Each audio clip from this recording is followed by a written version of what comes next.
ஜீவ அப்பம் நானே என்கிறார் இயேசு, பயப்படாதே. யோவான் 6:35. இயேசு அவர்களை நோக்கி, ஜீவ அப்பம் நானே, என்னிடத்தில் வருகிறவன் ஒரு காலம் பசியடையான், என்னிடத்தில் விசுவாசமாயிருக்கிறவன் ஒரு காலம் தாகமடையான். மாம்ச பிரகாரமான பசியை தீர்ப்பதற்கு மாம்ச பிரகாரமான அப்பம் இருக்கிறது.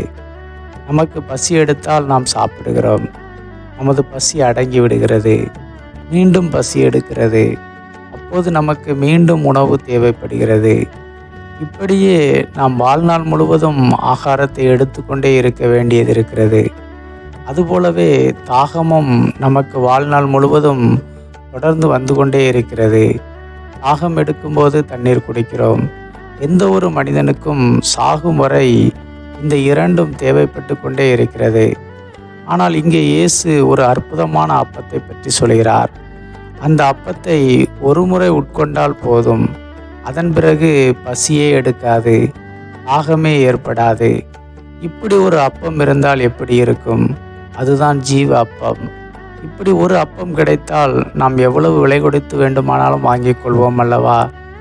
இயேசு சொல்வது சாதாரண அப்பம் அல்ல, அது ஜீவ அப்பம். அது எந்த கடையிலும் கிடைக்காது, யாராலும் செய்யவும் முடியாது. இயேசு இதை ஒரு உருவகமாக சொல்கிறார்.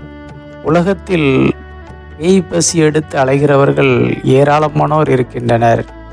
இவர்களுக்கு சாகும் வரை உலகத்தின் மீது பசி இருந்து கொண்டே இருக்கிறது. உலக மாயை இவர்களை விட்டு ஒழியாது. ஒரு முறை மிகவும் வயதான ஒரு தகப்பனார் தனது மகனுடன் பேசி கொண்டிருந்ததை கேட்டேன். எத்தனை லட்சம் செலவானாலும் பரவாயில்லை, எத்தனை தலை உருண்டாலும் பரவாயில்லை, அந்த பிரச்சனையை விடவே கூடாது, 2இல் 1 பார்த்து விடுவோம் என்று பேசுகிறார். இவருக்கு இந்த உலகத்தின் பசி அடங்கவில்லை. படுக்கையில் கிடக்கிற நிலையிலும் எத்தனை தலை உருண்டாலும் பரவாயில்லை என்கிறார். இவருக்கு தேவை ஜீவ அப்பம். ஏனென்றால் ஜீவ அப்பமாகிய இயேசு சொல்கிறார், திருடன் திருடவும் கொல்லவும் அழிக்கவும் வருகிறானே என்று வேறொன்றுக்கும் வரான், நானோ அவைகளுக்கு ஜீவன் உண்டாயிருக்கவும் அது பரிபூர்ணப்படவும் வந்தேன் என்கிறார். பிசாசு அழிக்க வந்திருக்கிறான், அதனால் உலகத்தின் மீது பசியை உண்டாக்குகிறான்.